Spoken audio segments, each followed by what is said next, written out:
And right now here live at 11 o'clock, we begin with breaking news. Take a look at your screen. This is a live picture coming to us from the Trimark camera. This is far eastern Jefferson County, where all lanes are blocked after there's been a vehicle fire on I-71 at the Gene Snyder Freeway ramp. Again, this is really on the ramp heading towards 71 in far eastern Jefferson County. Metro Police are on the scene along with East End Fire Departments there. The car involved that caught on fire is in the lower right part of your screen. You can see there right where we have the banner there that says I-71 South. That is a tow truck that has just arrived to the scene, and they have a car behind it that they are getting ready to pull away from there. That car was on fire within the past 30 minutes. We don't have any information about what's been happening out there in eastern Jefferson County, but we do know that these lanes have been blocked for quite some time, and the investigation is still underway. We'll bring you more details if we get it right here during the night team during this newscast.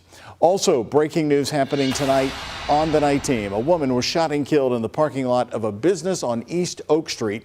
This address is located right on the edge of the Smoketown and Germantown neighborhoods. Police say it happened at about 7:15 tonight in the parking lot of the JR Liquor Store. They found a woman who had been shot. She was on the ground in the parking lot, and police say she died at the scene. There are no known suspects at this time. However, anyone with information is encouraged to call our anonymous tip line at 574-LMPD. LMPD Homicide Unit is now in charge of this investigation, again, of that fatal shooting on East Oak Street tonight. Rides the bus home or to the daycare, and he did pretty good. And new tonight on the WHAS11 night team, Jefferson County Public School early childhood students are back in the classroom for the first time ever this school year, and it's a month late. The district delayed the start of the program from August 23rd to September 25th after the transportation disaster impacted the start of school. Well, WHAS11 night team's Taylor Woods is joining me right now. And Taylor, you talked to what I'd say is a very patient parent tonight. What did they tell you about finally the return to school today for these young students? Well, Doug, that JCPS early childhood parent told me that the first day back and the bus ride to daycare went well. He's just happy his son is back in school and no longer missing out on social interactions between other students. After a delay of 1 month, JCPS preschool students are finally back in school, but on the first day bus rides were only available to special education students between 10:30 a.m. to 1:30 p.m. to meet the district's transportation needs. First day of school was okay. I got him to school, and he did just fine. A little bit of traffic getting into the school, but that's kind of normal. Eric Broadwater's son Tristan attends early childhood at Cochran Elementary School. He dropped his son off at 7:50 a.m. when school opened so he could spend a lot of time at school. Broadwater says his son rode the bus from school to daycare with no problem. The bus time is 1:30. Bus time. And I'm going to guess probably around 2:30 is when he got to the daycare. In a statement, JCPS says, quote, "Our early childhood teachers and staff couldn't have been happier to see children back in their classrooms today. The bus transportation went smoothly. This morning, all bus children arrived at our centers on time or shortly after, and this afternoon, all children were home within an hour of leaving school." To have him back in school is a great thing because now he has the chance to actually get in there, get his therapies, get his speech therapy, occupational therapy. Broadwater is happy his son is back socially interacting with other students. On September 15, Dr. Marty Polio announced that the JCPS school board was working on a stipend for families who can carpool their students to and from school. The board will vote on that payment at Tuesday night's meeting. It definitely helps. It would definitely help, getting into school and kind of make up for the time lost at work. However, Broadwater fears Tristan's drop-off time will be delayed on October 9th when more students start riding the bus. I think it's possible that there could be some hiccups in the system.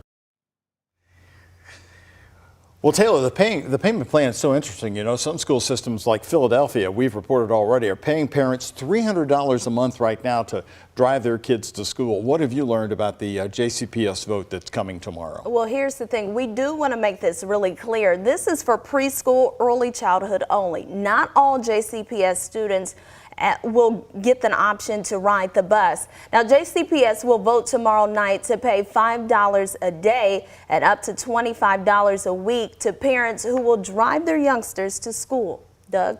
All right, Taylor, thank you very much. We'll be covering that vote tomorrow night. Well, the battle over health insurance for many people right here in Kentuckiana, Baptist Health Medical Group is no longer accepting some Humana insurance patients after the two companies were unable to come to an agreement on Friday. Now patients are scrambling in search of doctors in their network. Amy Derby has been insured through Humana for 13 years. Derby is now tasked with finding a new general practitioner, a cardiologist, and hematologist, and an oncologist. I'm just in a tizzy like everybody else. But now that I'm out of network, I can't get any actual answers on what copays or hospitalizations or procedures are going to be. In a statement to WHAS11 News, Baptist Health states, "We understand this process has been frustrating for our community, but we will continue to advocate for those we serve." Happening new tonight, the Jeffersontown Police took a big step tonight towards showing off progress for their new police headquarters in J-Town. The commemorative beam signed by project leaders was put into place today.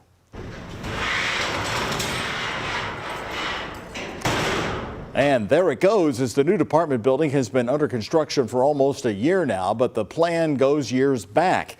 The new building will front on Taylorsville Road and will be connected with historic Gaslight Square. A community room and public plaza will provide space for public and community events. That's why we are tearing that building down and building this one, because it needed so much work that all we were doing was just patching it. So that's why we are building a brand new state-of-the-art, which our police officers do deserve to take us into the next century. The police building, though, still has a while to go. They expect the new headquarters in Jeffersontown to be finished by November of 2024. It is certainly hard to believe that in 2023, parts of Bullitt County are just now getting access to high-speed internet. Today, the plan was announced to get thousands of homes and businesses fiber internet for the very first time. It's part of a $6 million project partnership between the county's fiscal court and Kinetic by Windstream, a rural internet service provider. The court funded $2 million for the project. Kinetic covers the remaining balance with their own investment money. The company also provides Bullitt County Public Library System with a computer literacy program for residents. We often have people coming in for workforce development, but they lack basic computer skills to even access the forms that they need for social services and any kind of job search. The new fiber lines offer much higher speeds, up to 8 times faster than what most people in Bullitt County can now purchase. A death investigation is underway in Louisville's Russell neighborhood, now with signs of foul play. According to Louisville Metro Police, officers found a woman dead inside a home on West Jefferson Street today. Her exact cause of death is not known at this time, but police say they do suspect foul play was involved. The homicide unit's investigating. And in Park Hill, Louisville Metro Police detectives are investigating after a woman was found dead there. Officers responded to a home on Wilson Avenue yesterday after being asked to check on her, and that's where they found Donaida Rodriguez Hernandez. Following an autopsy today, the coroner's office found foul play was involved in her death. Anyone who can help detectives in this case or these others is asked to call the anonymous tip line at 574-LMPD. They are meant to keep all of us safe as we drive, the metal guardrails lining highways across Kentucky and Indiana. But as our focus team investigator John Charlton has discovered, many of those aren't meeting safety standards. Throughout the country, guardrails are everywhere a hazard may exist, installed to try to keep cars and trucks on the road. In Indiana alone, INDOT says there are approximately 1,830 miles of guardrail. But the kinds, the age, and the effectiveness of guardrails are not uniform throughout Kentuckiana. The ramp from Interstate 71 north onto the Gene Snyder Freeway. The guardrail performed the way it was designed to perform, funneling the metal away from the car instead of it going through the car. A few days later, it was replaced. However, that isn't the case for many stretches of guardrail throughout Kentuckiana. So this is a sequential kinking terminal. He may look like a state inspector, but Steve Eimers, They shouldn't have pounded on that. doesn't work for the Transportation Cabinet or any state DOT. That flange on the on this side is just kind of bent over because they beat it down. Instead, he's the father of a 17-year-old who died in a crash with a guardrail. Eimers has dedicated his life to try to get old, obsolete, and damaged guardrails off from along roadways. It's time to take this kind of stuff seriously. Another serious issue, Eimers says, guardrails crews with DOTs or contractors installed with mismatched parts that dangerously don't belong together. I'm an expert because I read the installation manuals. They can be an expert too. Just read the installation manuals and follow the directions. We have guardrail safety theater across the entire United States. Most of America believes that if they hit a guardrail, they're going to be protected. That is a lie. Steve Eimers drove up from Tennessee to take us on an inspection ride-along of guardrails. Tune in Tuesday at 6 to see the alarming issues we found spanning over a relatively short distance, including examples of mismatched parts, which are known as Frankensteining. John Charlton, WHAS11, on your side.